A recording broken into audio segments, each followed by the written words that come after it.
ನಮಸ್ಕಾರ ವೀಕ್ಷಕರೇ, ನಮ್ಮ ಜೊತೆ ಇವತ್ತು ಬ್ಯಾಟರಾಯನಪುರ ವಿಧಾನಸಭಾ ಕ್ಷೇತ್ರದ ಶಾಸಕರಾದಂತಹ ಶ್ರೀಯುತ ಕೃಷ್ಣ ಬೈರೇಗೌಡರವರ ಧರ್ಮಪತ್ನಿಯಾದಂಥ ಮೀನಾಕ್ಷಿ ಕೃಷ್ಣ ಬೈರೇಗೌಡರಿದ್ದಾರೆ. ಇವರು ಕೇವಲ ಕಾಂಗ್ರೆಸ್ ಪಕ್ಷಕ್ಕೆ ಸಕ್ರಿಯ ರಾಜಕಾರಣಿಯಾಗಿ ಅಷ್ಟೇ ಅಲ್ಲ, ಒಬ್ಬರು ಅತ್ಯುನ್ನತ ಮಹಿಳೆಯಾಗಿ ತಮ್ಮ ಪತಿಗೆ ಎಲ್ಲ ರೀತಿಯ ಸಹಕಾರ ನೀಡ್ತಾ ಕಳೆದ ಅನೇಕ ವರ್ಷಗಳಿಂದ ತಮ್ಮ ಕ್ಷೇತ್ರದಲ್ಲಿ ಜನರ ಜೊತೆ ಸಂಪರ್ಕದೊಂದಿಗಿದ್ದಾರೆ. ಪ್ರತಿ ಪುರುಷನ ಯಶಸ್ಸಿನ ಹಿಂದೆ ಮಹಿಳೆ ಇದ್ದೇ ಇರ್ತಾರೆ. ನಮ್ಮ ಕೃಷ್ಣ ಬೈರೇಗೌಡರು 5 ಸಲ MLA ಆಗಿ 2 ಸಲ ಮಂತ್ರಿಗಳಾಗಿದ್ದರು. ಕ್ಷೇತ್ರದ ಬಗ್ಗೆ ಅವರ ಒಂದು ಇದನ್ನು ನೀವು ಎಲ್ಲ ದಿಕ್ಕಿನಲ್ಲಿ ಅವ್ರನ್ನ ಪ್ರಚಾರ ಮಾಡ್ತಕ್ಕಂಥ ಕೆಲಸ ನೀವು ವಹಿಸಿದರು. ಒಬ್ಬರು ಉದ್ಯೋಗಿಯಾಗಿ ಹೇಗೆ ನಿಮಗೆ ಇದೆಲ್ಲ ಸಹಕಾರ ಆಯಿತು, ಜನರ ಜೊತೆ ಬೆರೆಯೋದಕ್ಕೆ ಹೇಗೆ ನಿಮಗೆ ಸ್ಫೂರ್ತಿ ಆಯಿತು, ಅದನ್ನು ಹೇಳಿ. ಇದು ಒಂಥರ ಎರಡೂ ನನ್ನ ಓನ್ ಕೆಲಸ ಅಂತ ನಾನು ತೊಗೊಂಡಿರೋದು. ಬಟ್ ಯಾವತ್ತೂ ನನ್ನ ಓನ್ ಕೆಲಸ, ನಾನು ಇವಾಗ ಕೆಲ್ಸಕ್ಕೆ ಹೋಗ್ತೀನಿ, ಐ ಆಮ್ ನಾನು ಎಂಪ್ಲಾಯ್ಡು MNCಯಲ್ಲಿ ಕೆಲಸ ಮಾಡ್ತೀನಿ ಆ್ಯಂಡ್ ಲಾಟ್ ಆಫ್ ರೆಸ್ಪಾನ್ಸಿಬಿಲಿಟೀಸ್ ಅಲ್ಲೂ. ಬಟ್ ಒಂದು ಏನು ಹೇಳ್ಕೊಡ್ತಾರೆ ಅಂದರೆ, I think one of the best parts of working corporate ಲೈಫಲ್ಲಿ ಟೈಮ್ ಮ್ಯಾನೇಜ್ಮೆಂಟ್ ತುಂಬ ಚೆನ್ನಾಗಿ ಹೇಳ್ಕೊಡ್ತಾರೆ. ಸೊ ಇವಾಗ ನಮ್ಮ ಟೈಮ್ನ ನಾವು ಎಷ್ಟು ಮಟ್ಟಿಗೆ ಯೂಟಿಲೈಸ್ ಮಾಡ್ಕೋಬೋದು ಅಂತ. ಸೊ ಜಾಸ್ತಿ ಟೈಮ್ ವೇಸ್ಟ್ ಮಾಡೋದಿಲ್ಲ. ಇಲ್ಲಿ ಅಲ್ಲಿ ಯಾವುದೂ ನನಗೆ ಬೇರೆ ನನ್ನ ಕೆಲಸ ಆದರೆ ಕಾನ್ಸ್ಟಿಟ್ಯೂನ್ಸಿ ಇಲ್ಲ ಅಂದರೆ ಕೆಲಸ, ಇದೆರಡರಲ್ಲೇ ನಾನು ಮುಳುಗೋಗಿರ್ತೀನಿ ಆಲ್ ದ ಟೈಮ್. ಪ್ಲಸ್ ನಾನು ಎಂಜಾಯ್ ಮಾಡ್ತೀನಿ. ಇವಾಗ ನಾನು ಜಾಸ್ತಿ ಪಾಲಿಟಿಕ್ಸಲ್ಲಿ ನಾನು ಇನ್ವಾಲ್ವ್ ಆಗದೆ ಇದ್ರೂ ಜನರ ನಡುವೆ ಸೋಷಿಯಲ್ ಕಾಸಸ್ಗಾಗಲಿ, ವಿಮೆನ್ಸ್ ಕಾಸಸ್ ಆಗಲಿ, ಮಕ್ಕಳಿನ ಒಂದು ಕಾಸ್ಗಾಗಲಿ ಯಾವತ್ತೂ ನಾನು ಇಲ್ಲ ಅಂತ ಹೇಳೋದಿಲ್ಲ. ಬಿಕಾಸ್ ನನಗೆ ಅದು ಖುಷಿ ಕೊಡ್ತದೆ. ಎಲ್ಲೋ ಒಂದು ಕಡೆ ನಮ್ಮ ಎಜುಕೇಷನ್ನು ಮತ್ತು ನಮ್ಮ ಒಂದು ಸಹಾಯ ಬೇರೆಯವರಿಗೆ ಆಗಬೇಕು. Somewhere we have to make an impact and make a difference ಅಂತ ಅಷ್ಟೇ. That is the only intention. ಈಗ ಪ್ರತಿ ಅಸೆಂಬ್ಲಿ ದಿನ ನಾವು ನೋಡ್ತಾ ಇರ್ತೀವಿ. ಆ ದಿನ ಕೃಷ್ಣ ಬೈರೇಗೌಡರು ಅಲ್ಲಿ ಇದ್ದಾರೆ ಅಂದರೆ ಒಂದು ಒಳ್ಳೆ ಮಾತಂತೂ ಆಡಿರ್ತಾರೆ. ಕನಿಷ್ಠ ಒಂದು ಅರ್ಧ ಗಂಟೆ ಆದರೂ ಅವರಿಗೆ ಸ್ಪೀಚ್ ಮಾಡೋಂಥ ಅವಕಾಶ ಸಿಗುತ್ತೆ. BJP ಆದಿಯಾಗಿ ಎಲ್ಲರೂ, ಈವನ್ ಮುಖ್ಯಮಂತ್ರಿಯೂ ಸಹ ಕೃಷ್ಣ ಬೈರೇಗೌಡರ ಮಾತನ್ನ ಬಹಳ ಪ್ರಶಂಸೆ ಮಾಡ್ತಾರೆ. ಅದಕ್ಕೆ ಅವರ ತಯಾರಿ ಅಷ್ಟು ಸುಲಭ ಅಲ್ಲ. ಎಲ್ಲ ಫ್ಯಾಕ್ಟ್ಸ್ ಕಲೆಕ್ಟ್ ಮಾಡ್ತಾರೆ. ನರೇಂದ್ರ ಮೋದಿ ಅವರು ಒಂದು ಸಲ ಹೇಳಿದ್ರು, ನೀನು ಲೋಕಸಭೆಗೆ ಬರಬೇಕು ಅಂತ ನನಗೊಂದು ಮಾತು ಹೇಳಿದರು ಅಂತ ಒಂದು ಮಾತನ್ನು ಕೃಷ್ಣ ಬೈರೇಗೌಡರು ಒಂದು ಕಡೆ ಹೇಳಿದರು. ಅಂದರೆ ಹೇಗೆ ಇದಕ್ಕೆಲ್ಲ ಸಾಧ್ಯ ಆಗುತ್ತೆ, ಹೇಗೆ ಟೈಮ್ ಸಿಗುತ್ತೆ, ಯಾವ ರೀತಿ ಅದು ಕೆಲಸಗಳನ್ನ ಮಾಡ್ತಾರೆ, ನಿಮ್ಮ ಸಪೋರ್ಟ್ ಹೇಗಿದೆ ಅದಕ್ಕೆ? ಐ ಥಿಂಕ್ ನಾನು ಜಾಸ್ತಿ ಅದ್ರಲ್ಲಿ ಸಪೋರ್ಟ್ ಮಾಡಲ್ಲ. ನಾವು ಅವರಿಂದ ಕಲಿತೀವಿ, because I think a lot of reading. ಅವರೂ ಅಷ್ಟೇ ಯಾವ ಟೈಮೂ ವೇಸ್ಟ್ ಮಾಡೋದಿಲ್ಲ. ನಿಮಗೆ ಗೊತ್ತಂಗೆ ಬೇರೆ ಯಾವ ಒಂದು ಹ್ಯಾಬಿಟ್ಸು ಇಲ್ಲ. ಮತ್ತು ಕೆಲಸ ಆಯಿತು, ಒಂಚೂರು ಎಕ್ಸಸೈಸ್ ಆಯಿತು, ಅದು ಬಿಟ್ಟರೆ ತುಂಬಾ ಓದ್ತಾರೆ. ಏನು ನಡೀತಾ ಇದೆ ಅಂತ, ವರ್ಲ್ಡ್ ಅಫೇರ್ಸು ಮತ್ತು ನಮ್ಮ ದೇಶದಲ್ಲಿ ಏನು ನಡೀತಾ ಇದೆ ಅಂತ ಸುಮಾರು ರೀಡಿಂಗಲ್ಲೇ ಜಾಸ್ತಿ ಅದು ಇನ್ಫಾರ್ಮೇಷನ್ ಬರೋದು. ಸುಮ್ಮನೆ ನಾವು ಸೋಷಿಯಲ್ ಮೀಡಿಯಾ ಮತ್ತು ಅದು ಇದು ಅಂತ ಇಲ್ಲ, ಡೀಪ್ ರೀಡಿಂಗ್ ಮಾಡಬೇಕು. ಒಂದು ಇವಾಗ GST ಬಗ್ಗೆನೇ ನಾವು ತೊಗೋಬೋದು. ಅದು ಯಾವ ರೀತಿ ಅದನ್ನು ಇಂಪ್ಲಿಮೆಂಟ್ ಮಾಡಬೇಕು, ಅದರಲ್ಲಿ ಪ್ಲಸ್ಸಸ್ ಏನಿದೆ, ಮೈನಸಸ್ ಏನಿದೆ, ನೀವು ಯಾವುದನ್ನ ಕೇಳಿದ್ರೂ ಅವರಲ್ಲಿ ಆ ಒಂದು ಇನ್ಫಾರ್ಮೇಷನ್ ಇರುತ್ತೆ. ಆ್ಯಂಡ್ ಪಕ್ಕಾ ಇರುತ್ತೆ. ಹಾಫ್ ಬೇಕ್ಡ್ ಇನ್ಫಾರ್ಮೇಷನ್ ಅಂತೂ ಇರೋದಿಲ್ಲ. ಅವ್ರ ಹತ್ರ ಹಾಫ್ ಬೇಕ್ಡ್ ಇನ್ಫಾರ್ಮೇಷನ್ ಇದ್ದರೆ ಅದನ್ನು ಹೇಳೋದೇ ಇಲ್ಲ ಯಾರಿಗೂ. ಯಾವುದೇ ಒಂದು ಸಬ್ಜೆಕ್ಟಲ್ಲಿ ಕಂಪ್ಲೀಟಾಗಿ ಯಾವುದು ಅವರು ಅರ್ಥ ಮಾಡ್ಕೊಂಡಿರ್ತಾರೋ ಅದ್ರ ಬಗ್ಗೆನೇ ಅವ್ರು ಮಾತಾಡೋದು. So I think that is his ಏನು ಹೇಳೋದು, ಪ್ಲಸ್ ಅಂತ ಹೇಳ್ಬೋದು. I think from the beginning curiosity ಮತ್ತು ರೀಡಿಂಗು ಮತ್ತು ವೆರಿ ಆಬ್ಜೆಕ್ಟಿವ್ ಮೈಂಡ್ ಅಂತ ಹೇಳ್ತಾರೆ. ಯಾವುದನ್ನೂ ಒಂದು ಲಾಜಿಕ್ ಆ್ಯಂಡ್ ಏನು ಹೇಳೋದು, ಕಾಮನ್ ಸೆನ್ಸ್ ವ್ಯೂ ಅಲ್ಲಿ ತಗೋತಾರೆ. ಸುಮ್ಮನೆ ಯಾರೋ ಹೇಳಿಕೆ ಅದು ಇದು ಅದನ್ನು ಯಾವುದು ನಂಬೋದಿಲ್ಲ. All facts have to be supported by data. So ಡೇಟಾನ ತುಂಬಾ ಸಪೋರ್ಟಿವ್ ಆಗಿ ತೊಗೊಂಡು ಅವರು ಆರ್ಗ್ಯೂ ಮಾಡ್ತಾರೆ. ಅಥವಾ ಒಂದು ಪಾಲಿಸಿನ ಅಥವಾ ಯಾವುದೇ ಒಂದು ಇವಾಗ ಒಂದು ಏನಾದರೂ ಟೇಬಲ್ ಮಾಡಬೇಕು ಅಂದರೆ ಸಂಸತ್ನಲ್ಲಿ ಅದನ್ನು ಅವರು ಡೇಟಾ ಜೊತೆಗೆ ಮಾಡ್ತಾರೆ. May be that is why people enjoy that also. ಯಾಕಂದರೆ ಸುಮ್ಮನೆ ಹೇಳೋದಲ್ಲ, ಸುಮ್ಮನೆ ಭಾಷಣ ಮಾಡೋದಲ್ಲ, ಆ ಭಾಷಣದಲ್ಲಿ ಸ್ವಲ್ಪ ತೂಕ ಇರಬೇಕು. So that is only possible with data. ಕೇವಲ 50 ವರ್ಷದಲ್ಲಿ ಅನೇಕ ಸೋಲುಗಳನ್ನ ಕಂಡಿದ್ದಾರೆ ಕೃಷ್ಣ ಬೈರೇಗೌಡರು. ಯಾಕೆ ಅಂದರೆ ಕೊನೆಯ ಈಗ ಲಾಸ್ಟ್ ಎಲೆಕ್ಷನ್ನಲ್ಲಿ ಅವರು ಸೋತಂಥದ್ದು ಇಡೀ ಮನೆ ಮತ್ತು ಇಡೀ ಒಂದು ಕ್ಷೇತ್ರದಲ್ಲಿ ಅವರ ತಮ್ಮ ನೋವನ್ನು ಅಸೆಂಬ್ಲಿಯಲ್ಲೇ ಹಂಚ್ಕೊಂಡಿದ್ದಾರೆ. ಅಷ್ಟು ಸುಲಭದ ಸೋಲಾಗಿಲ್ಲ. ಮೊದಲನೇ ಸಲ ಸೋತಂಥ ಸಂದರ್ಭದಲ್ಲಿ ಅವರಿಗೆ ಒಂದು ಸ್ಟ್ರೆಂತ್ ಬಂತು. ಆ BJP ಭದ್ರಕೋಟೆಯಲ್ಲಿ ಹೋಗಿ ಕೇವಲ 32,000 ಓಟಲ್ಲಿ ಅನಂತಕುಮಾರ್ ವಿರುದ್ಧ ಸೋಲ್ತರು. ಆಗ ಅವರು 2008ರಲ್ಲಿ ದೊಡ್ಡ ಸಾಧನೆ ಮಾಡಿದರು. ಆದರೆ ಈ ಸಲ ಸೋಲು ಅವರೇ ಹೇಳಿದಂತೆ ಅನೇಕ ಕಷ್ಟಗಳಿಗೆ, ಸಂಕಷ್ಟಕ್ಕೆ ದುಡ್ತು. ಯಾಕೆಂದರೆ ಅವ್ರ ಜೊತೆ ಇದ್ದವರೇ ಕೈ ಕೊಟ್ಟರು. ಇಂಥ ಘಟನೆನ ಅವರು ಹೇಳಿದ್ದಾರೆ. ಆಗ ಫ್ಯಾಮಿಲಿಯಲ್ಲಿ ಅವರು ಹೇಳಿದರು, ನಮ್ಮ ವೈಫ್ ಇರ್ಬೋದು, ನಮ್ಮ ತಾಯಿಯವರು, ಯಾರಿಗೂ ಈ ಎಲೆಕ್ಷನ್ ಅಷ್ಟಾಗಿ ಇಷ್ಟ ಇರಲಿಲ್ಲ. ಆದರೆ ನಾನು ಅದನ್ನು ಎಲ್ಲರೂ ನಂಬಿ, ಕಾಂಗ್ರೆಸ್ ಪಕ್ಷವನ್ನು ನಂಬಿ ನಾನು ಎಲೆಕ್ಷನ್ನಿಗೆ ಹೋದೆ. ಇದರಿಂದ ನಮಗೆ ಸ್ವಲ್ಪ ತೊಂದರೆ ಆಯಿತು ಅಂತ, ಅದ್ರ ಬಗ್ಗೆ ಏನು ಹೇಳ್ಬೋದು? ಸೊ ಮೊಮೆಂಟರಿ ಆಗುತ್ತೆ, ಬೇಜಾರಾಗುತ್ತೆ, ಬಟ್ ಪಾಲಿಟಿಕ್ಸ್ ಅಂದರೆ ಸ್ವಲ್ಪ ಅಪ್ಸ್ ಆ್ಯಂಡ್ ಡೌನ್ಸ್ ಇದ್ದೇ ಇರುತ್ತೆ. ಇವಾಗ ನಾವು ಯಾವುದೇ ನೋಡಿದ್ರೂ ಒಂದು ವರ್ಷದಲ್ಲಿ ನೋಡೋಕ್ಕಾಗೋದಿಲ್ಲ, ಒಂದು ಸ್ಪ್ಯಾನಲ್ಲಿ ನೋಡಬೇಕಾಗತ್ತೆ. ಇವಾಗ ನಾವು ಆಲ್ಮೋಸ್ಟ್ ನಾನೇ ಇವಾಗ ನನ್ನ ನೆನೆಸ್ಕೊಂಡ್ರೆ ಕೃಷ್ಣ ಬೈರೇಗೌಡರ ಜೊತೆಗೆ ನಮ್ಮ ಮ್ಯಾರೇಜ್ ಆಗಿದ್ದು 2002 ಅಲ್ಲಿ. ಸೊ ಆಲ್ಮೋಸ್ಟ್ 20 ಇಯರ್ಸ್ ಆಗೋಯ್ತು ಪಾಲಿಟಿಕ್ಸಲ್ಲಿ ಇರೋದು ನಾವು. ಸೊ ಆ ಸ್ಪ್ಯಾನಲ್ಲಿ ನೋಡಿದ್ರೆ ನಾವು ಇನ್ನೂ ಒಂಚೂರು ನಮ್ಮ ಮನಸ್ಸನ್ನು ಸ್ವಲ್ಪ ಗಟ್ಟಿ ಮಾಡಿಕೊಂಡು ದೊಡ್ಡದಾಗೆ ಮಾಡ್ಕೋಬೇಕಾಗತ್ತೆ. What have we achieved and what have we received ಅದು ಇನ್ನೂ ಜಾಸ್ತಿ ಆಗುತ್ತೆ, ಸೋಲು ಚಿಕ್ಕದಾಗ್ಬಿಡುತ್ತೆ ಆವಾಗ. ಸೊ ಸೋಲು ಗೆಲುವು ಇದ್ದೇ ಇರುತ್ತೆ ಲೈಫಲ್ಲಿ, ಅದನ್ನು ಫೇಸ್ ಮಾಡಿದ್ರೇ ಅದು ಇನ್ನೂ ಸ್ಟ್ರೆಂತ್ ಬರೋದು. ಆ ಟೈಮಿಗೆ ನೋವಾಗುತ್ತೆ, ಯಾಕಪ್ಪ ನಮಗೆ ಜನ ಹಂಗೆ ಮಾಡಿದ್ರು, ಅಥವಾ ನಮ್ಮ ಜೊತೆಗೆ ಇರೋರು ಯಾಕೆ ಹಾಗೆ ನಮಗೆ ಇದು ಮಾಡಿದ್ರು ಅಂತ. ಬಟ್ ಅದರಲ್ಲಿ ಒಂದು ಎಕ್ಸ್ಪೀರಿಯನ್ಸು ಬರುತ್ತೆ, ಯಾವ ರೀತಿ ನಾವು ಫೇಸ್ ಮಾಡಬೇಕು, ಜನ ಹೆಂಗಿರ್ತಾರೆ ಅಥವಾ ನಮ್ಮ ಜೊತೆಗಿರೋರೇ ಹೆಂಗಿರ್ತಾರೆ ಅಂತ. It only strengthens you up. So ನಾನು ಆ ಥರ ಸೋಲ್ ಅಂತ ನಾನು ಬೇಜಾರು ಮಾಡ್ಕೊಳ್ಳೋದಿಲ್ಲ. ಪ್ರತಿ ಒಂದು ಎಲೆಕ್ಷನಲ್ಲೂ ಒಂದು ಲರ್ನಿಂಗ್ ಅಂತ ಇರುತ್ತೆ. ಸೊ ಲರ್ನಿಂಗ್ ಅಂತ ಎತ್ಕೊಂಡು ಅದರಲ್ಲಿ ಪ್ಲಸಸ್ ಆ್ಯಂಡ್ ಮೈನಸಸ್ ತೊಗೊಂಡು ಮುಂದಕ್ಕೆ ನೋಡಬೇಕು ಅಂತ ನಮ್ಮ ಒಂದು ಇದು. So it's okay, pluses and minuses ಇದ್ದೇ ಇದೆ. ಯಾವತ್ತೋ ಒಂದಿನ at the end of the day ನಾವು ಜನಕ್ಕೆ ಅಂತ ನಾವು ಕೆಲಸ ಮಾಡ್ತಾ ಇರೋದು. ಆ್ಯಂಡ್ ನಮ್ಮ ಒಂದು ಕಾನ್ಷಿಯನ್ಸ್ಗೆ ಇವಾಗ ಜನ ನಮ್ಮನ್ನು ಆಯ್ಕೆ ಮಾಡಿದ್ದಾರೆ ಅಂದರೆ ಅವರಿಗೆ ಯಾವುದೋ ಒಂದು ಕಡೆ ಒಳ್ಳೇದು ಮಾಡಬೇಕು ಅಂತ ನಮ್ಮನ್ನು ವಾಟ್ ಟು ಸೇ ಎಲೆಕ್ಟ್ ಮಾಡಿರೋದು. So we have to be true to ourselves more than anything else. ನಾವು ಜನಕ್ಕೆ ಆನ್ಸರ್ ಕೊಡೋದು ಒಂದು ಕಡೆ ಅಂದರೆ ನಮ್ಮ ಓನ್ ಕಾನ್ಷಿಯನ್ಸ್ಗೆ ನಾವು ಆನ್ಸರ್ ಕೊಡಬೇಕಾಗುತ್ತೆ. So it's a part of everything, no problem. ಒಂದೊಂದು ಸತಿ ಲಾಸು ಮತ್ತು ಏನು ಹೇಳೋದು ಗೇಯ್ನು. ಇವಾಗ ಎಲ್ಲ ಮನೆಯಲ್ಲೂ ಇವಾಗ ಜನರನ್ನೇ ನಾವು ಕಳ್ಕೊತೀವಿ. We lose our parents, we lose our best friends ಅಲ್ವಾ. ಸೊ ಎಲೆಕ್ಷನ್ ಏನಂತೆ, it is okay, it's a part of life. But ಅದನ್ನು ನಾವು ಗಟ್ಟಿ ಮಾಡಿಕೊಂಡು ಅದರಿಂದ ನಾವು ಕಲಿಬೇಕು, ನೆಕ್ಸ್ಟು ಹೇಗೆ ಚುರುಕಾಗಬೇಕು. We should not.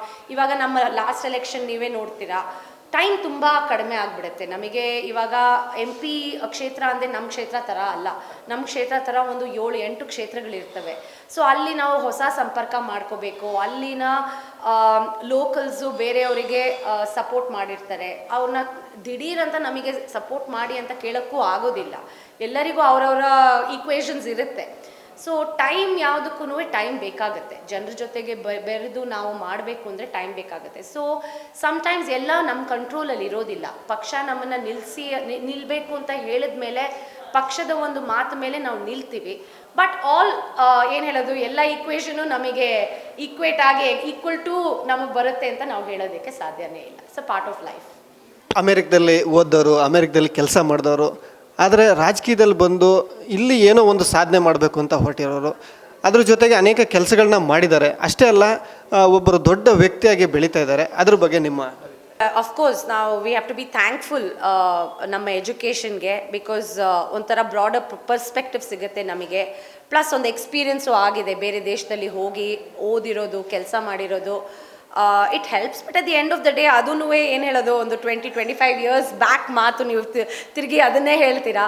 ಇವಾಗ ಆಲ್ಮೋಸ್ಟ್ ಬ್ಯಾಟರಾಯನಪುರ ಕ್ಷೇತ್ರಕ್ಕೆ ಬಂದು ನಾವು 15 ಇಯರ್ಸ್ ಆಯಿತು. ಸೊ ಇಲ್ಲಿನ ಎಕ್ಸ್ಪೀರಿಯನ್ಸು, ಇಲ್ಲಿನ ಜನ ಮತ್ತು ಇಲ್ಲಿ ನಮ್ಮ ಬ್ಯಾಟರಾಯನಪುರ ಕಾನ್ಸ್ಟಿಟ್ಯೂನ್ಸಿಯಿಂದ ನಾವು ಕಲ್ತಿರೋದು, it is unbelievable, much bigger than any other education ಅಂತ ನಾವು ಹೇಳ್ಬೋದು. ಸೊ ಜನ ನಮಗೆ ಕೊಟ್ಟಿರೋ ಒಂದು ಪ್ರೋತ್ಸಾಹ, ಸಪೋರ್ಟು, ನಮ್ಮ ಕಾರ್ಯಕರ್ತರಾಗಲಿ ಅಥವಾ ನಮ್ಮ ರೆಸಿಡೆನ್ಸು, ಸಿಟಿಸನ್ಸ್ ಆಗಲಿ, ಅವರ ನಡುವೆನೇ ನಾವು ತುಂಬಾ ಕಲ್ತಿದ್ದೀವಿ. So I think we have to thank them more than anything else. ಭಾವನಾತ್ಮಕ ವಿಷಯದಲ್ಲಿ ಬಂದರೆ BJP ಜಾತ್ರೆನ ಮಾಡೋಂಥ ಸಂದರ್ಭ ಇದೆ.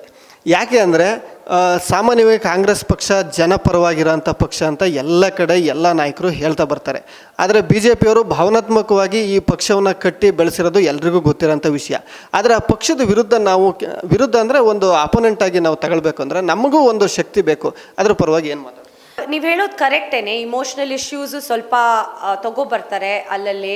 ಬಟ್ ಅದು ಐ ಡೋಂಟ್ ನೋ, ಇವಾಗ ನಮ್ಮ ದೇಶಕ್ಕೆ ಆ ಟೈಮಿಗೆ ತಕ್ಕಂತೆ ಹೋಗುತ್ತೆ. ಇದು ಯಾವುದೇ ಇದ್ರೂ it is like a circle.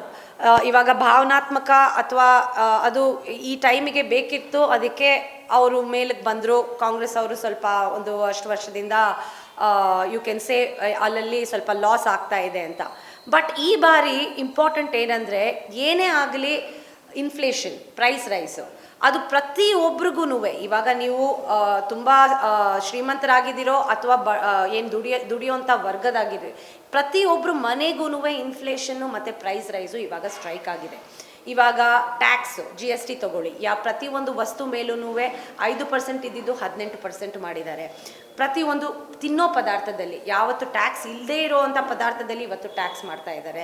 Second, ಇವಾಗ ಪ್ರೈಸ್ ರೈಸು, ಇವಾಗ ಜಸ್ಟ್ ಡೀಸೆಲ್ ಆ್ಯಂಡ್ ಪೆಟ್ರೋಲ್ ತಗೊಳ್ಳಿ, ಜಸ್ಟ್ ನಮ್ಮ ಕುಕ್ಕಿಂಗ್ ಗ್ಯಾಸಲ್ಲಿ ತಗೊಳ್ಳಿ, ಎಣ್ಣೆ ತಗೊಳ್ಳಿ, all these are essential items. ಇವಾಗ ಇದನ್ನೆಲ್ಲ ನೀವು ಬೇಡವೇ ಬೇಡ ಅಂತ ಹೇಳೋದಕ್ಕೆ ಸಾಧ್ಯನೇ ಇಲ್ಲ. ದಿಢೀರಂತ ಮನೆಗೆ ಬರ್ತಾರೆ, ನೆಂಟರು ಬರ್ತಾರೆ, ಪೂರಿ ಮಾಡಬೇಕಾಗ್ತದೆ, 2 ಲೀಟರ್ ಎಣ್ಣೆ ಖರ್ಚಾಗುತ್ತೆ. ಜನ ಯೋಚನೆ ಮಾಡ್ತಾ ಇದ್ದಾರೆ ಇವತ್ತು ಎಲ್ಲಿಂದ ತೊಗೊಂಬರೋದಪ್ಪ ಅಂತ, ಯಾಕೆಂದರೆ ಟೈಟ್ ಆಗ್ತಾ ಇದೆ, budget is that tight. So ಈ ಕಾಮನ್ ಮ್ಯಾನ್ ಪ್ರಾಬ್ಲಮ್ಸ್ ಸಾಲ್ವ್ ಮಾಡೋದು ಭಾವನಾತ್ಮಕ ಒಂದು ಇದರಲ್ಲಿ ವಿಷಯದಲ್ಲಿ ಸಾಧ್ಯನೇ ಇಲ್ಲ.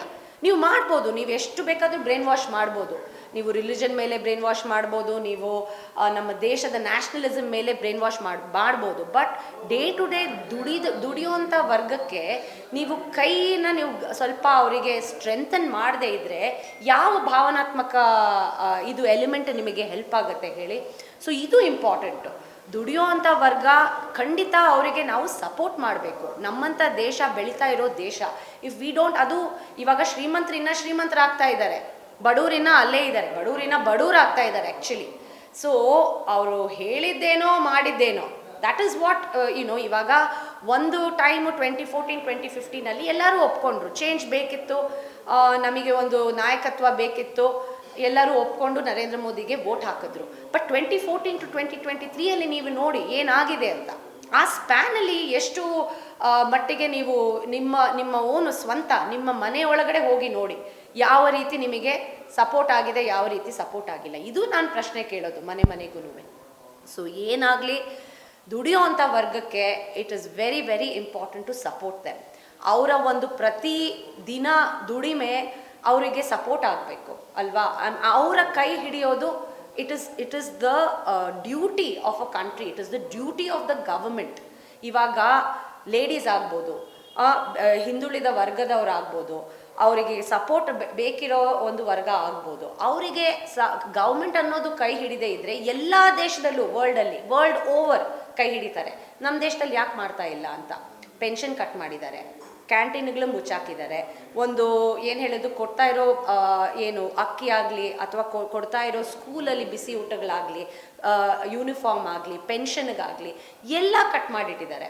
ಸೊ ದುಡಿತಾ ಇರೋವಂಥ ವರ್ಗಕ್ಕೆ ತುಂಬಾ ಇದು ತೊಂದರೆ ಆಗಿದೆ. ಅದೇ ಇದು ಓಕೆ, ಬ್ಲ್ಯಾಕ್ ಮನಿ ತೊಗೊಬರ್ತೀರಿ ಅಂತ ಹೇಳಿದರು. ಇನ್ನೋವರೆಗೆ ಅದರದ ಒಂದು ಏನು ಹೇಳೋದು, zero, nothing, we have not heard anything. Okay, ಆ ಕಡೆ ನೋಡಿದ್ರೆ ಯಾವಾಗ ನಮಗೆ ಪ್ರೈಸ್ ರೈಸ್ ಆಗುತ್ತೆ ಹೇಳಿ? ಪ್ರೈವೇಟೈಸ್ ಮಾಡಿದ ತಕ್ಷಣ. ಅದಾನಿ ಬಂದರು, ಒಂದಷ್ಟು ಏರ್ಪೋರ್ಟ್ಗಳು ಹೋಯಿತು. ಅದಾನಿ ಬಂದರು, ಒಂದಷ್ಟು ಏನು ಹೇಳೋದು ಆಯಿಲ್ನ ಪ್ರೈವೇಟೈಸ್ ಮಾಡಿದ್ರು. ಆಯಿಲ್ ಪ್ರೈವೇಟೈಸ್ ಮಾಡಿದ ತಕ್ಷಣ ಏನಾಯಿತು? ಗ್ಯಾಸ್ ಬೆಲೆ ಏರ್ತು, ಕುಕ್ಕಿಂಗ್ ಗ್ಯಾಸ್ ಬೆಲೆ ಏರ್ತು. ಇವಾಗ ಯಾವುದೇ ಪದಾರ್ಥ ತಗೊಳ್ಳಿ, ಅಂಬಾನಿ ಅಥವಾ ಅದಾನಿ ಈ ಥರ ಪ್ರೈವೇಟೈಸ್ ಮಾಡ್ಕೊಂಡು ಹೋದರೆ ಬೆಲೆ ಏರಿಕೆ ಗೌರ್ಮೆಂಟಿನ ಕೈಯಲ್ಲಿ ಇರೋದಿಲ್ಲ. It will be managed by private players. ಅವ್ರಿಗೆ ಬೇಕಂತೆ ಅವ್ರು ಮಾಡ್ಕೋತಾರೆ. ಅದಾನಿನ ದೊಡ್ಡ ಮನುಷ್ಯ ಮಾಡಿದ್ರು, ಏನಾಯಿತು ದೇಶಕ್ಕೆ? ಏನಾಯಿತು? ನೀವು LICಯಲ್ಲಿ ದುಡ್ಡು ಹಾಕಿದ್ದೀರಾ? ನಾನು ಹಾಕಿದ್ದೀನಿ ರೀ. ನಾನು ಆಲ್ಮೋಸ್ಟ್ 25 ಇಯರ್ಸಿಂದ LICಯಲ್ಲಿ ಇನ್ವೆಸ್ಟ್ ಮಾಡ್ಕೊಂಡು ಬರ್ತಾ ಇದ್ದೀನಿ. ಇವಾಗ ನನ್ನ ದುಡ್ಡೇ ನನಗೆ ವಾಪಸ್ ಬರುತ್ತಾ ಇಲ್ವಾ ನನಗೆ ಗೊತ್ತಿಲ್ಲ. ಸೊ ಈ ರೀತಿ ಜನ ಅವರ ಪರ್ಸನಲ್ ಪ್ರಾಬ್ಲಮ್ಸನ್ನು ಅವರು ತಗೊಂಡು ಸ್ವಲ್ಪ ಇಂಟ್ರೋಸ್ಪೆಕ್ಟ್ ಮಾಡಬೇಕು. ಸುಮ್ಮನೆ ನಾನು Hindu, I am a true Hindu, ಅದರಲ್ಲಿ ನಾನು ಒಂದು ಬ್ರಾಹ್ಮಣ್ ಬೇರೆ. ಸೊ ನನಗೆ ಮುಖ್ಯ ಇಲ್ವಾ? ನನಗೂ ನನ್ನ ದೇವರು ಮುಖ್ಯ, ನನಗೂ ನನ್ನ ಒಂದು ನ್ಯಾಷನಲಿಸಮ್ ಮುಖ್ಯ, ನನ್ನ ಒಂದು ಜಾತಿ ಮುಖ್ಯ. ಬಟ್ ಅದನ್ನು ನಾನು ಏನು ಹೇಳೋದು, ಪೋಲರೈಸ್ ಮಾಡ್ಕೊಳಕ್ಕೆ ಹೋಗೋದಿಲ್ಲ. ಅದನ್ನು ನಾನು ಪಾಲಿಟಿಕ್ಸಿಗೆ ನಾನು ತೊಗೊಂಡು ಹೋಗೋಕ್ಕೆ ಸಾಧ್ಯನೇ ಇಲ್ಲ. ನನಗೆ ಮೋಸ್ಟ್ ಇಂಪಾರ್ಟೆಂಟ್ ಏನು? Price rise. ನನಗೆ ನನ್ನ ಮನೆಯಲ್ಲಿ ನಾನು ದುಡಿತಾ ಇರೋವಂಥ ಒಂದು ಹೆಣ್ಮಗು, ನಾನು ಮನೆ ನಡ್ಸೋಕ್ಕಾಗತ್ತಾ? ನಾನು ಸಾಲ ಮಾಡದೆ ನನ್ನ ಮನೆ ನಡ್ಸೋಕ್ಕಾಗತ್ತಾ? ನನ್ನ ಮಕ್ಕಳು ನನಗಿಂತ ಒಂದು ಲೆವೆಲ್ ಎಕ್ಸ್ಟ್ರಾ ಹೋಗಬೇಕು ಅಂತ ತಾನೇ ಎಲ್ಲರೂ ಇಷ್ಟೆಲ್ಲ ಕಷ್ಟಪಡ್ತಾ ಇರೋದು. ಅದಕ್ಕೆ ನಮ್ಮ ಸರ್ಕಾರ ಏನು ಸಹಾಯ ಮಾಡ್ತಾ ಇದೆ? ಆ ಸಿಂಪಲ್ ಕ್ವೆಶ್ಚನ್ ನಾವು ಕೇಳಬೇಕಾಗತ್ತೆ.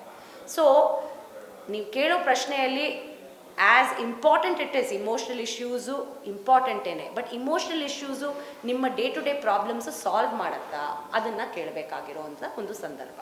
ಕಳೆದ 75 ವರ್ಷದಲ್ಲಿ ಒಂದು 20 ವರ್ಷ BJP ಬಿಟ್ಟರೆ ಉಳಿದಂಥ ಕಾಂಗ್ರೆಸ್ ಆಡಳಿತನೇ ದೇಶ ಕಂಡಿದೆ.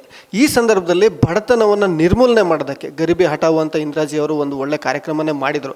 ಆದರೂ ಈ ದೇಶದಲ್ಲಿ ಇವತ್ತಿಗೂ ಬಡತನ ಅನ್ನೋದು ನಿರ್ಮೂಲನೆ ಆಗಿಲ್ಲ.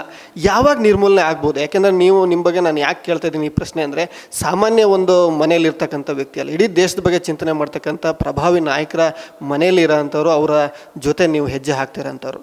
ಯಾವಾಗ ಈ ದೇಶದಲ್ಲಿ ಬಡತನ ನಿರ್ಮೂಲನೆ ಸಾಧ್ಯ ಆಗುತ್ತೆ? ಸೊ ಒಂದು ಖಂಡಿತ education. So by all means education is the only way, ಆಯಿತಾ? ಸೊ ಅದಕ್ಕೆ ನಾವು ಎಲ್ಲದನ್ನೂ ಎಜುಕೇಷನ್ ಮಾಡಿಕೊಂಡು ಯಾರು ಎಜುಕೇಟೆಡ್ ಆಗಿ ಅವರು ಮುಂದಕ್ಕೆ ಹೋಗ್ತಾರೋ ಅವರು ಮುಂದಕ್ಕೆ ಹೋಗ್ತಾರೆ, ಇನ್ನು ಮಿಕ್ಕಿದವರೆಲ್ಲ ಪೆರಿಶ್ ಆಗಿಬಿಡ್ತಾರೆ ಅಂತ ಹೇಳೋದಕ್ಕೂ ಸಾಧ್ಯ ಇಲ್ಲ.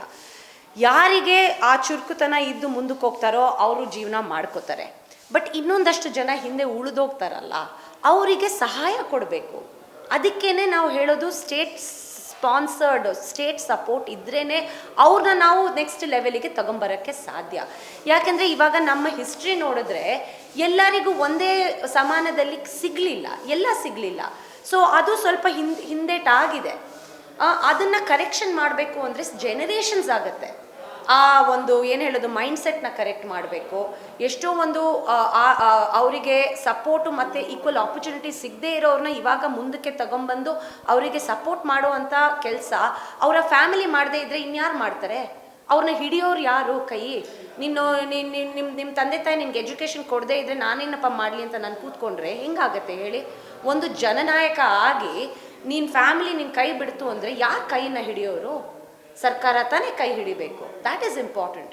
ಸೊ ಏನೇ ಆಗಲಿ ಸರ್ಕಾರ ಪಾಲಿಸೀಸು ಜನರಿಗೆ ಕೈ ಹಿಡಿಯುವಂಥ ಪಾಲಿಸೀಸ್ ಇದ್ದರೆ, ಎಜುಕೇಷನಲ್ಲಾಗಲಿ ಎಂಪ್ಲಾಯ್ಮೆಂಟಲ್ಲಾಗಲಿ, ಅವರಿಗೆ ಯಾವುದೋ ಒಂದು ಇವಾಗ ಕಷ್ಟದಲ್ಲಿರ್ತಾರೆ ಅವ್ರನ್ನ ಒಂಚೂರು ಸ್ವಲ್ಪ ಏರ್ಸೋದಕ್ಕೆ ಇವಾಗ 2.5 ವರ್ಷ ಕೋವಿಡ್ ಆಯಿತು.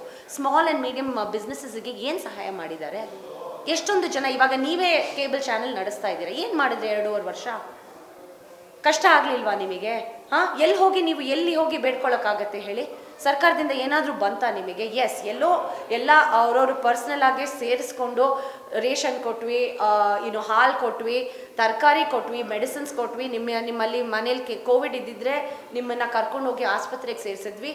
ಆ ಟೈಮಿಗೆ ಸಹಾಯ ಆಯಿತು. ಬಟ್ 2.5 years 3 years ನೀವೇನು ಫೀಸ್ ಕಟ್ಟೋದು ನಿಲ್ಲಿಸಿದ್ರಾ? ನೀವೇನು ಮನೆ ಏನು ಹೇಳೋದು ಕರೆಂಟ್ ಬಿಲ್ ಕಟ್ಟೋದು ನಿಲ್ಸಿದ್ರಾ? ಅಥವಾ ಮನೆ ಏನು ಹೇಳೋದು ಬಾಡಿಗೆ ಕಟ್ಟೋದು ನಿಲ್ಸಿದ್ರಾ? Life had to go on ಅಲ್ವಾ? ಅದಕ್ಕೆ ಹೇಳೋದು ಅಂಥ ಒಂದು ಸಂದರ್ಭದಲ್ಲಿ ನಿಮಗೆ ಎಷ್ಟು ಬೇಜಾರಾಗಿರ್ಬೋದು, ಅದನ್ನು ನೀವು ಎಕ್ಸ್ಟ್ರಾಪುಲೇಟ್ ಮಾಡ್ಕೊಂಡು ನೋಡಿ. ಎಷ್ಟೊಂದು ವರ್ಷದಿಂದ ಕಷ್ಟಪಡುವಂಥ ಜನ ಇರ್ತಾರೆ. 2 years ನಮಗೆ 1.5 years ಕೋವಿಡಿಂದ ನಮಗೆ ಬರೋದಕ್ಕೆ 5 ವರ್ಷ ಆಗಿದೆ. ಸೊ ಆ ರೀತಿ ಒಪ್ರೆಸ್ಡ್ ಆಗಿರೋ ಜನ ಎಷ್ಟೋ ವರ್ಷದಿಂದ ಒಪ್ರೆಸ್ ಆಗಿರ್ತಾರೆ. ಅವರಿಗೆ ಬರೋದಕ್ಕೆ ಜನರೇಷನ್ಸ್ ಆಗುತ್ತೆ. ಸೊ ಅದಕ್ಕೆ ಸರ್ಕಾರ ಎಜುಕೇಷನ್ ಆಗಲಿ ಎಂಪ್ಲಾಯ್ಮೆಂಟ್ ಆಗಲಿ ಇದಕ್ಕೆ ನಾವು ಸಪೋರ್ಟ್ ಕೊಡಲೇಬೇಕಾಗತ್ತೆ. ಅಂಥ ಜನ ಕೈ ಹಿಡಿದ್ರೇ ನೆಕ್ಸ್ಟ್ ಒಂದು ಪೀಳಿ ಅಂತ ಹೇಳ್ತೀವಲ್ಲ, ಒಂದು ಜನರೇಷನ್ ಆದಮೇಲೆ ನೆಕ್ಸ್ಟ್ ಜನರೇಷನ್ ಖಂಡಿತ ರೈಸ್ ಆಗ್ತಾರೆ. ಸೊ ಅದು ವೆರಿ ವೆರಿ ಇಂಪಾರ್ಟೆಂಟ್.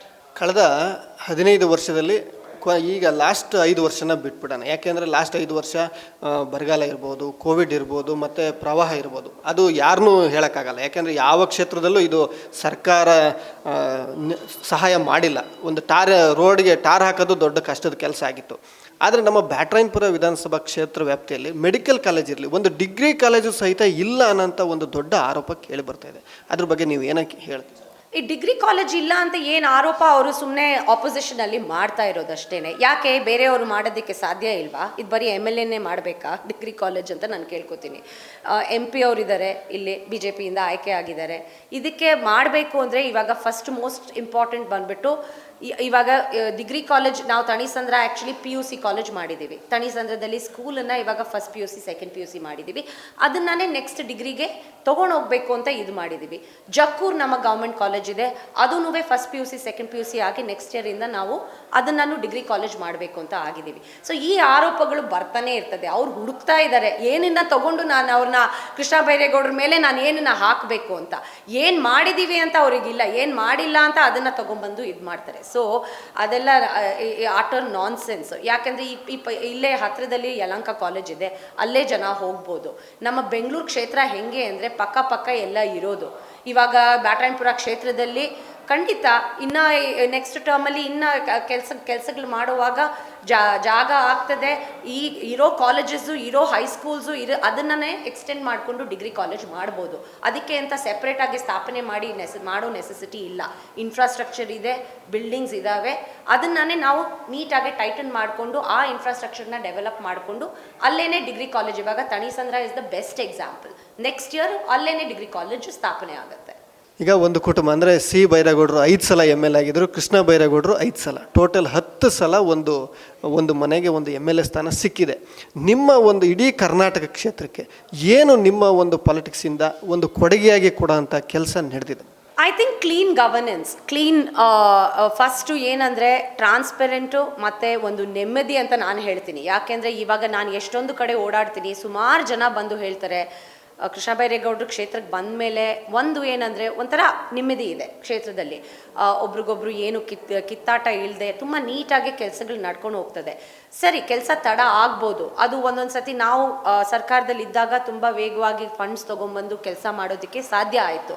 ಆಪೋಸಿಷನಲ್ಲಿದ್ದಾಗ ಸ್ವಲ್ಪ ಅದು ಹೆಚ್ಚು ಕಡಿಮೆ ಆಗೇ ಆಗ್ತದೆ. ಅದು ಈ ಬಾರಿ ಅಂತೂ ನಿಮಗೆ ಗೊತ್ತೇ ಇದೆ, 40% ಲಂಚ, ಲೂಟಿ ಮತ್ತು ಕಮಿಷನಲ್ಲಿ ಅರ್ಧ ಫಂಡು ಬರೀ ಕರಪ್ಷನ್ಗೆ ಹೋಗ್ಬಿಟ್ಟಿದೆ. ನಮ್ಮ BJP ಸರ್ಕಾರದಿಂದ ನಮ್ಮ ಕ್ಷೇತ್ರಕ್ಕೆ ಬಂದಿರೋ ಅನುದಾನ ತುಂಬಾ ಕಡಿಮೆ. ಅದರಲ್ಲೂ ಪ್ರತಿಯೊಂದು ಏರಿಯಾಗೂ ನಾವು ಯಾವುದು ಇಂಪಾರ್ಟೆಂಟ್ ಅಂತ ಕೆಲಸ ತಗೊಂಡು ಅದನ್ನು ಮಾಡಿಸಿರೋದು. ಇನ್ನೊಂದು ನಮಗೋಸ್ಕರವಾಗಿ ಏನು ಹೇಳೋದು, ಸ್ವಂತ ಒಂದು ಇದಕ್ಕೆ ನೀವು ಯಾರನ್ನಾದರೂ ಹೋಗಿ ಕೇಳಿ, ಯಾರ ಬಾಯಲ್ಲೂ ಬರೋದಿಲ್ಲ. ಸೊ ಕ್ಲೀನಾಗಿ ಒಂದು ಯಾವ ರೀತಿ ಒಂದು ಕಾನ್ಸ್ಟಿಟ್ಯೂನ್ಸಿನ ನಡೆಸ್ಕೊಂಡು ಹೋಗಬೇಕು, ಐ ಥಿಂಕ್ ರೋಲ್ ಮಾಡೆಲ್ ಅಂತ. ನಾನು ಕೃಷ್ಣ ಬೈರೇಗೌಡರು ನನ್ನ ಹಸ್ಬೆಂಡ್ ಅಂತ ಹೇಳ್ತಾ ಇಲ್ಲ. Even me as a resident of Byatarayanapura, as a voter of Byatarayanapura ನಾನು ಇಷ್ಟಪಡ್ತೀನಿ. ಯಾಕೆಂದರೆ ಏನಿದ್ರೂ ಅವರು ಇಲ್ಲ, ಅವರ ಜೊತೆಗೆ ಇರೋರು ಇಲ್ಲ. ನಮ್ಮ ಆಫೀಸಲ್ಲಿ ಎಲ್ಲಾದರೂ ಬಂದು ನೋಡಿ, ಓಪನ್ ಆಫೀಸು, ಯಾರಾದರೂ ಬರ್ಬೋದು. ಒಬ್ಬರು ನಾಯಕರ ಜೊತೆಗೆ ಬರಬೇಕು ಅಂತ ಇಲ್ಲ, ಒಬ್ಬರು ದೊಡ್ಡವ್ರ ಜೊತೆಗೆ ಬರಬೇಕು ಅಂತ ಇಲ್ಲ. ನಿಮಗೆ ಪೆನ್ಷನ್ ಕಾರ್ಡ್ ಆಗಬೇಕಾ, ನೀವು ಬನ್ನಿ. ನಿಮಗೆ ಯಾವುದಾದ್ರೂ ಒಂದು ಪ್ರಾಬ್ಲಮ್ ಇದೆಯಾ, ಸಾಲ್ವ್ ಮಾಡಬೇಕಾ, ನೀವೇ ಖುದ್ದಾಗಿ ಬರ್ಬೋದು. ಆಫೀಸ್ ಓಪನ್ ಇದೆ, ಆಫೀಸಲ್ಲಿ ನಿಮ್ಮ ಅರ್ಜಿ ತಗೋತಾರೆ, ಅದನ್ನು ಹೆಂಗೆ ಮಾಡಬೇಕು ಅಂತ ನೀಟಾಗಿ ನಿಮಗೆ ತೋರಿಸ್ತಾರೆ. ನಿಮಗೆ ಒಂದು ದಾರಿ ಅಟ್ಲೀಸ್ಟ್ ನಿಮಗೆ ತೋರಿಸ್ತಾರೆ. ಇನ್ನು ಯಾವ ಒಂದು ಇಂಟೆನ್ಷನ್ನೂ ಇಲ್ಲ. ನಮ್ಮ ಕೆಲಸ ಏನಿದೆಯೋ ಅದನ್ನು ಮಾಡಿಕೊಂಡು ನಾವು ಹೋಗ್ತಾ ಇದ್ದೀವಿ. ಸೊ ಆ ಒಂದು ಏನಿದ್ರೂ ರಾತ್ರಿ ನೆಮ್ಮದಿಯಾಗಿ ಒಂದು ನಿದ್ದೆ ಮಾಡಬೇಕು ಅಂತ ಹೇಳ್ತಾರೆ. ಸೊ ಅದರಲ್ಲಿ ಏನೂ ಪ್ರಾಬ್ಲಮ್ ಇಲ್ಲ. ಯಾಕೆಂದರೆ ನಮ್ಮ ಕೈಯಲ್ಲಾಗಿರೋ ಕೆಲಸ ನಾವು ಮಾಡ್ಕೊಂಡು ಹೋಗ್ತಾ ಇದ್ದೀವಿ ಅಂತ ಒಂದು ಖುಷಿ ಇದೆ. ಸೊ ವಿ ಆರ್ ಎಕ್ಸ್ಟ್ರೀಮ್ಲಿ ಏನು ಹೇಳೋದು, ಕಂಟೆಂಟೆಡ್ ಅಂತ ಹೇಳ್ಬೋದು. So I think it's the best thing to happen. ಇನ್ನು ನಾವು ರಿಯಲ್ ಎಸ್ಟೇಟು ಅದು ಇದು ಅಂತ ಯಾವುದಕ್ಕೂ ಕೈ ಇಟ್ಟಿಲ್ಲ. ಆ್ಯಂಡ್ ಬ್ಯಾಟರಾಯನಪುರ ಕ್ಷೇತ್ರ ಒಂದು ಏನು ಹೇಳೋದು, ಅತಿ ವೇಗವಾಗಿ ಬೆಳೀತಾ ಇರೋವಂಥ ಒಂದು ಕ್ಷೇತ್ರ. ಸೊ ಪ್ರತಿದಿನ ಹೊಸಬ್ರು ಬರ್ತಾರೆ, ಮೈಗ್ರೇಷನ್ ತುಂಬಾ ಆಗ್ತಾ ಇದೆ. ಸೊ ಪ್ರತಿದಿನ ಲೇಔಟ್ಗಳಾಗ್ತದೆ, ಮನೆಗಳಾಗ್ತದೆ, ಜನ ಬರ್ತಾರೆ, ಕಾನ್ಸ್ಟಿಟ್ಯೂನ್ಸಿ ದೊಡ್ಡದಾಗಿ ಬೆಳೀತಾ ಇದೆ. ನೀವೊಂದು 10 years ಬ್ಯಾಕ್ ಟು ಟುಡೇ ನೀವೇನೇ ನಿಮ್ಮ ಮನೆಗಳೇ ಹೊರಗಡೆ ಹೋಗಿ ನೋಡಿ ಹೆಂಗೆ ಇಂಪ್ರೂವ್ಮೆಂಟ್ ಆಗಿದೆ, ಯಾವ ರೀತಿ ಇತ್ತು, ಯಾವ ರೀತಿ ಇವಾಗ ಆಗಿದೆ ಅಂತ. ಇವತ್ತು ಎಲ್ಲ ಬೆಂಗಳೂರು ಸುತ್ತಮುತ್ತ ನಾವು ಹೋಗಿ ಹೇಳಿದ್ರೆ, ನಾವು ಈ ಭಾಗದಿಂದ ಇದ್ದೀವಿ ಅಂದರೆ, ಓ ಹೌದಾ, ಅಲ್ಲ ತುಂಬ ಚೆನ್ನಾಗಾಗಿದೆ ಅಲ್ಲ ಅಲ್ಲಿ ಅಂತ ಕೇಳ್ತಾರೆ. ಸೊ ಅದನ್ನು ಕೇಳಿದ್ರೇ ನಮಗೆ ಒಂದು ಖುಷಿ ಆಗುತ್ತೆ. I think that is the best ಏನು ಹೇಳೋದು ಗಿಫ್ಟ್ ಅಂತ ಒಂದೊಂದು ಸತಿ ಅನಿಸುತ್ತೆ. ನೋಡಿ, ಇಷ್ಟು ಅದ್ಭುತ ವಿಚಾರಗಳನ್ನ ಜನರ ಮುಂದೆ ಹೇಳ್ತಕ್ಕಂಥ ಮೀನಾಕ್ಷಿ ಅವರು ಯಾವಾಗ ರಾಜಕೀಯಕ್ಕೆ ಬರ್ಬೋದು ಪೂರ್ಣಾವಧಿ ಪ್ರಮಾಣದಲ್ಲಿ? I don't think so, because ನನಗೆ ಟೈಮ್ ಕೊಟ್ಟರೆ ನಂದು ಹಾಬೀಸ್ ತುಂಬ ಇದೆ. ನನ್ನನ್ನು ಆ್ಯಕ್ಚುಲಿ ಬಿಟ್ಟರೆ ನಾನು ಒಂದೊಂದು ಸತಿ ಹೇಳ್ತಾ ಇರ್ತೀನಿ, ನಮ್ಮ ಕಾರ್ಯಕರ್ತರಿಗೂ ಹೇಳ್ತಾ ಇರ್ತೀನಿ, ಅಯ್ಯೋ ನನ್ನನ್ನು ಬಿಟ್ಬಿಡ್ರಪ್ಪ, ನಾನು ಎಲ್ಲಾದರೂ ಹೋಗಿ ಹೈಕ್ ಮಾಡಬೇಕು ಅಥವಾ ನಾನು ಯೋಗ ಫುಲ್ ಟೈಮ್ ಹೋಗಬೇಕು ಅಂತ. So I am not at all interested. ನನಗೆ 1 or 2 hours ಟೈಮ್ ಕೊಟ್ಟರೆ ನಂದು ಪರ್ಸನಲ್ ಹೆಲ್ತ್ ಮತ್ತು ಫಿಟ್ನೆಸ್ಸು ಮತ್ತು ನನ್ನ ಹಾಬೀಸಿಗೆ ನಾನು ಕಲಿಯೋದು ಇನ್ನೂ ತುಂಬ ಇದೆ. ನಾನು ಹಾಡ್ತೀನಿ, ನಾನು ಯೋಗ ಮಾಡ್ತೀನಿ, ಮತ್ತು ಸೊ ಅದೆಲ್ಲ ನಾನು ಐ ಕೀಪ್ ಥಿಂಕಿಂಗ್ ನನಗೆ ನನ್ನ ಟೈಮ್ ಬೇಕಾಗತ್ತೆ ಅಂತ. ಸೊ ಪಾಲಿಟಿಕ್ಸಿಗೆ ಬಂದರೆ ಅದೆಲ್ಲ ಕಂಪ್ಲೀಟ್ ಬಂದಾಗ್ಬಿಡುತ್ತೆ. So definitely not. ನನಗೇನೆ ನನ್ನ ಏನು ಹೇಳೋದು, ಸರ್ವಿಸ್, ಸೋಷಿಯಲ್ ಸರ್ವಿಸ್ ಪ್ಲಸ್ ನಮ್ಮ ಜನರಿಗೆ ನನ್ನ ಕೈಯಿಂದ ಎಷ್ಟು ಆಗುತ್ತೋ ಅದನ್ನು ಮಾಡೋದಕ್ಕೆ ನಾನು ಇಷ್ಟಪಡ್ತೀನಿ. So that is at least my intention right now. ಸುದೀರ್ಘವಾಗಿ ಇಷ್ಟೊತ್ತು ನಮ್ಮ ಜೊತೆ ಎಲ್ಲ ವಿಚಾರವನ್ನು ಪರಿಪೂರ್ಣವಾಗಿ ತಮ್ಮ ಮನದಾಳದಿಂದ ಹಂಚಿಕೊಂಡಂಥ ಮೀನಾಕ್ಷಿ ಕೃಷ್ಣ ಬೈರೇಗೌಡರವರಿಗೆ ನಮ್ಮ ಪ್ರಜಾನುಡಿಯ ವತಿಯಿಂದ ಧನ್ಯವಾದಗಳು. ನಮಸ್ತೆ. Thank you sir.